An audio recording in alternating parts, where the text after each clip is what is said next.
Kama wewe ni mtumiaji wa Facebook, Twitter, TikTok na Instagram, basi ni lazima utakuwa umeshakutana na hii picha ya Mtanzania inayotrend kwa kasi sana, ikimuonesha kijana huyu akionekana ni kama anaomba namba kwa msichana huyu aliyevalia jezi ya timu ya taifa ya Nigeria wakati wa mechi ya Nigeria dhidi ya Tanzania ikiendelea pale Morocco katika michuano ya AFCON, na Watanzania wengi wakimsifia jamaa kwa kuwakilisha vizuri nje ya pitch katika mchezo huo ulioisha kwa Tanzania kufungwa kwa magoli 2-1.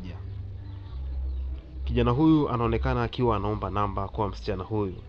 Sasa Watanzania wengi wanasema kwamba amewakilisha vizuri kwa sababu wao wamefungwa ndani ya pitch, lakini wanawafunga Nigeria nje ya pitch.